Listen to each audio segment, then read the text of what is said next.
going back to these fundamentals is always important because during these times where I am not as busy, I want to focus on working on our systems to figure out, okay, how are we presenting treatment?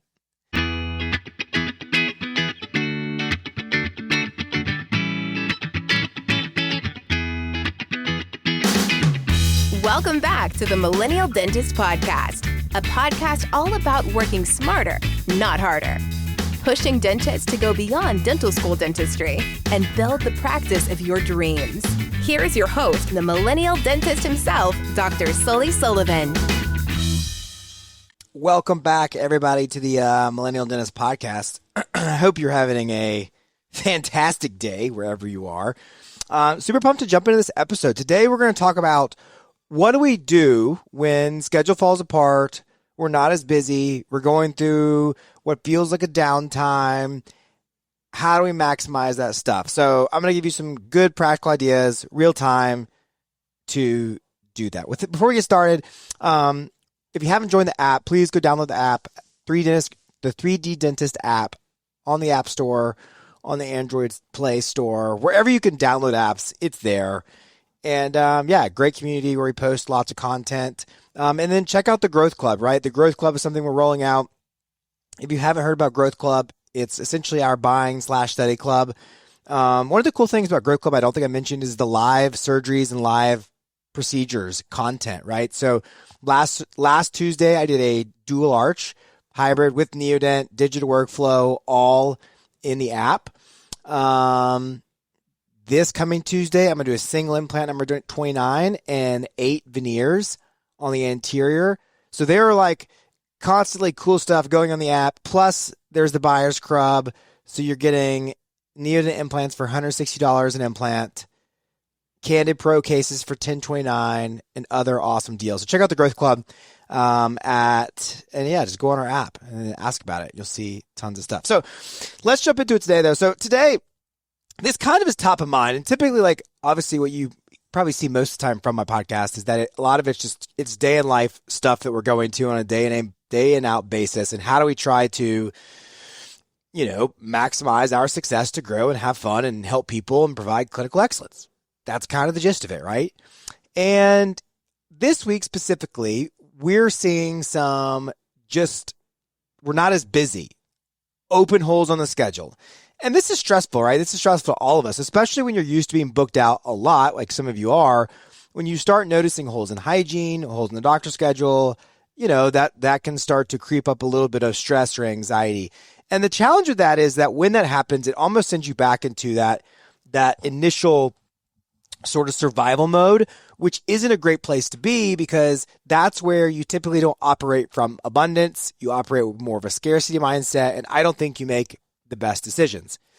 Now, so we're experiencing this right now. And then, so the first thing I always step back and look at is I want to say, okay, why do we think this is happening? Like, what is the source of the problem? And so to me, it's okay. I think about new patients coming in through 3 places, right? We talk about a lot of this on the podcast. New patients coming in through hygiene. So are my patients in hygiene, are there holes in hygiene? Like, is this just general new patient flow? When do we see that down? I see that a lot of times at like school transition year, right? Well, that's right now. A lot of things are going on in people's lives. There's a lot of moving parts. Kids are going from school to summer. That transition is typically more challenging. Same thing when kids start back in school. Holidays. Like, these are sometimes where we will naturally notice downturn in the hygiene schedule. So I don't want to necessarily totally freak out about that, but then it is something to kind of consider. The next one is like new patients on the consult side. Like, am I doing marketing? Is marketing not working? How am I following up with leads? Are those down? What does that look like? And then the third one obviously is then the doctor's schedule, like treatment schedule. What is our follow-up protocol? And a lot of times, again, I think the natural tendency is to want to push the panic button. In my opinion, this is a great opportunity to then look at the internal systems, see where your blind spots are, and leverage it to be better. So I come in this morning, and I noticed that I've got 3 associates that are not doing dentistry. Very rarely can I get them all together to have a conversation. And I was like, oh, wow, well, this is convenient, but also not great. And I started looking at the schedule. And so I was like, okay, we've got more holes than I'd like. So how do we assess this? Well, the first thing I did was I kind of looked up front and I was like, okay, well, this would make some sense, right? We've got Aubrey on maternity leave, my director of operations. She went on a week. She had her baby last week, so she's officially on maternity leave. We have another front office person that's been on maternity leave for almost a month now. So now I'm down 2 front office people. And then within the last week, I've had 2 other front office people be out. Vacation, sick, whatever. So that means that this whole practice has essentially 2/3 people that are intaking and dealing with all the administrative tasks. My main treatment coordinator, who's now taking on a lot more of just the overall operations tasks. And so very quickly, it's like, well, this would make a lot of sense. And so it's the first thing I always want to do is assess, like, are there things happening? Well, let's say none of that was the case. And that my full team is here. Well, then I go down that path and start to figure out, okay, what do we need to do things differently? And a lot of times it's about giving people clarity. So that's really what I did today. So I said, okay, let's come up with a plan. Front office 2, let's have you guys focus on the hygiene side. And really what this has shown us is that we lack a good follow-up protocol in our general dentistry practice. And I give my associates a lot of credit because they will let me know sometimes things that are where balls are getting dropped. And so I get a message from Amber this morning, and Amber's like, hey, I noticed that we had a patient call and cancel. They got put on the unscheduled list, but there's no task to follow up with this person. There's nothing. They canceled for some reason, didn't know when to reschedule, and then now they're just in unscheduled list purgatory. And I don't think that's a great system.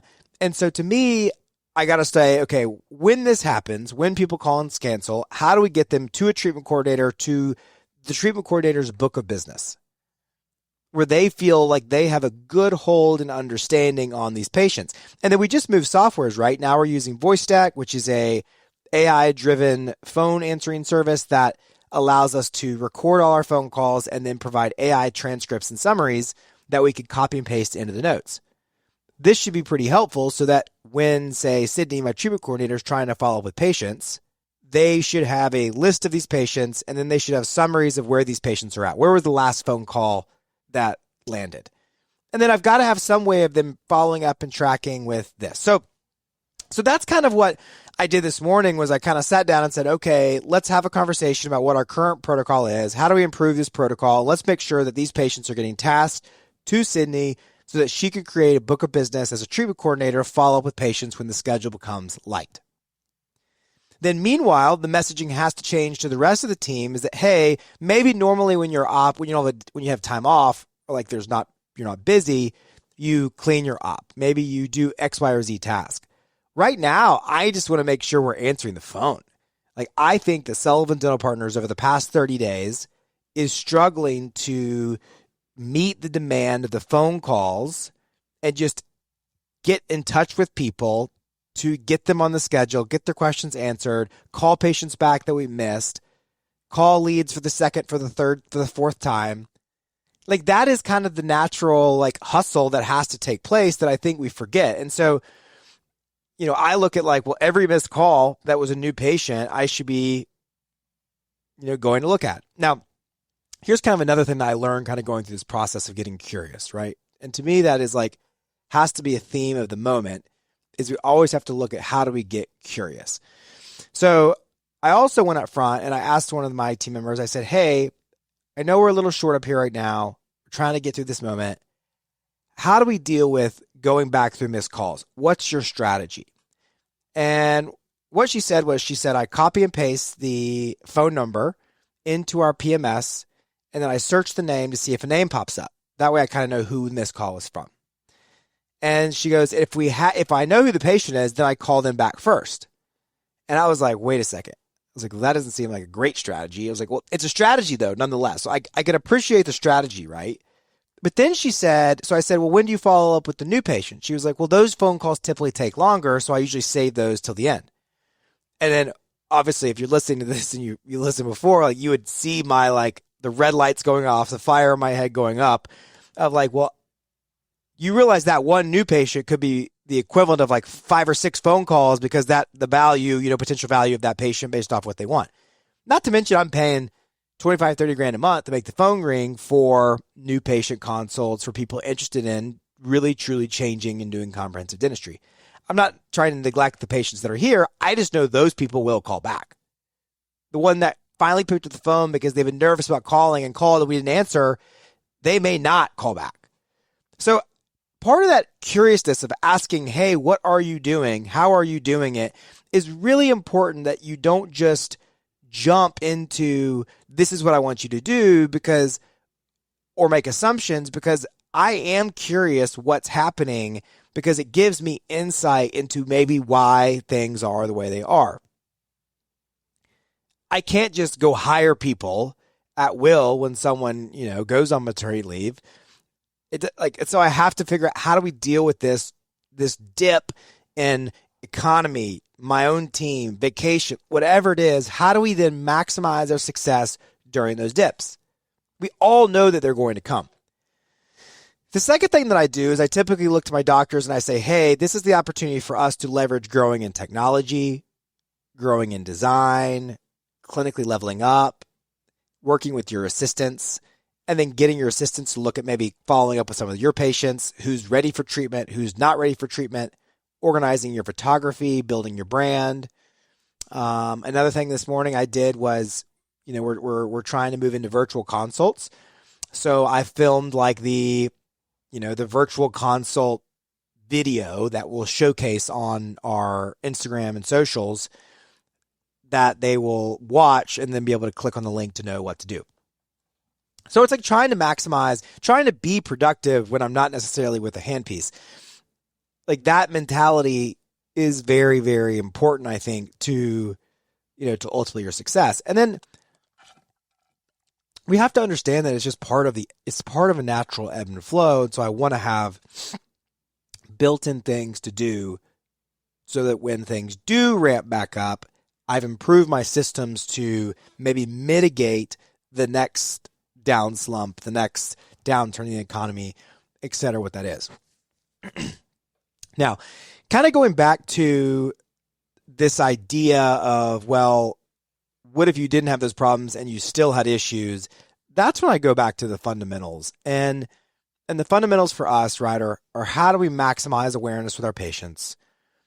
Are we spending adequate time in our hygiene checks? One thing we've really been diligent about this year is recording hygiene handoffs, doctor treatment plans, consults, so that internally we can then review them and see where we discussed things well, where we didn't discuss things well, where we confused the patient.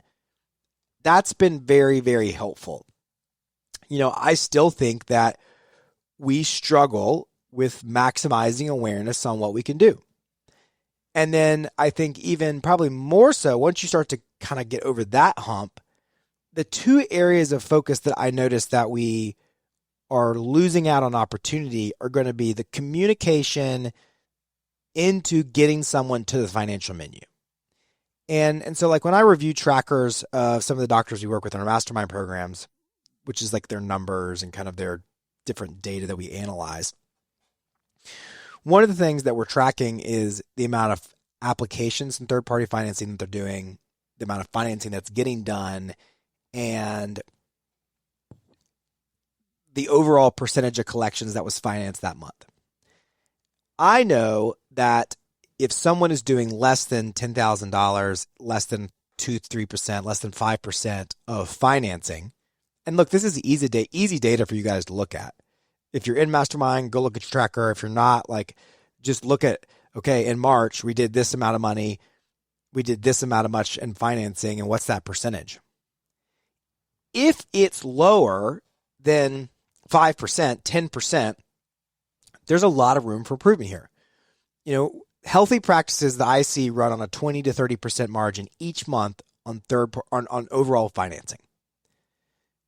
And that makes sense because dentistry is expensive. So if I'm not seeing those numbers go up, and maintain at that space, then I know that there's a systematic issue in the way that I'm presenting treatment and giving patients the options to pay in monthly payments. And then what I'll see a lot of times, we'll see these bumps in months where they're like, oh, 15%, 12%. $25,000, $30,000, $15,000. And what I know is that these are typically not systemic changes. These are typically, I got lucky. I had one patient that walked in, they had 40 grand, 30 grand, 20 grand, and they're like, I don't have the money, and we applied for financing. That's good, but that's not consistent base level growth that's sustainable. That's what I'm really focused in. And so going back to these fundamentals is always important, because during these times where I am not as busy, I want to focus on working on our systems to figure out, okay, how are we presenting treatment? And I think too often as the doctor, what we're not doing well is we don't tie a bow on the conversation. We talk about dentistry and hygiene. We leave the hygienist kind of in limbo land, like, yeah, this is what we should do. And then we don't connect that dots of, hey, Mrs. Jones, sounds like this is a good plan for you. Do you agree with the plan? Are you ready to move forward with this plan? The question should be, or the follow-up should be from them most likely, yeah, I just wanted to figure out how much it is. Like, what am I paying for? I'm interested. I trust the plan. What's it cost? At that point, it should be, great question. We're going to get you to so-and-so, and they're going to walk you through this menu. And then what I don't think we do well enough is us as the doctors or the leaders in the practice are not following up with that process to see how it's carried out. Is this menu of options being presented? Are we offering financing to every patient? Are we influentially communicating to do fewer well-planned visits? To contract the amount of dentistry we're doing in one visit and not do this over 3 visits? Does my schedule have the availability to do it? I've heard offices where they have to break up treatment, maybe 3 hours of the treatment, but they have to break it up into 3 individual hour appointments because they just don't have the availability. That's like self-sabotage. But we aren't following up with that process. So if you're listening to this and you're like, man, I haven't listened to my treatment coordinators deliver treatment, I haven't followed up with that process, it's happening at the front desk, we're not seeing a lot of financing happening, my schedule is still full with rat race dentistry. If these are the things you're seeing, there's something systemically wrong with the fundamentals that needs to be changed or tweaked. And most likely it's the hard work of having to sit in on those conversations, sit behind the door on those conversations, but see what's actually happening and not just trust that, oh, I told them this, we practiced at a team meeting, and then I sent them on their way. Like, that's just not going to be successful. You got to get curious. If you haven't sat up front for half a day, at least an hour, and watched how your front office operates, answers the phone, answers people when they check in, it will be unfortunately uncomfortably helpful. It's the inconvenient training that we often talk about. So when the storm kind of comes, when we slow down, we're not as busy as we would like to be, don't hit the panic button. Don't lose that abundance mindset. But let's be proactive about looking internally about why we do feel this happening. How are we working to improve our fundamentals? And then what things can I do that maybe I have been on the back burner? Maybe it's getting those signs up, those digital billboards in your operatories that have before and afters. Maybe it's organizing your before and afters. Like this kind of time, like this week or these days of less busy can be a trampoline or platform to launch off into the next section of super success. And we need these days, I would argue, but it's not to hit the panic button. It's to continue to refine and optimize the way in which we do things. So don't lose the line. Hang in there when you have these moments. If you're super busy, good for you. Don't still keep some Swiss cheese in your schedule. Don't allow the busyness of success to hold you back from the next level of success. And get on the app. Check out the Growth Club. Hope you have a great rest of your day. And work smarter, not harder. We'll talk to you next time.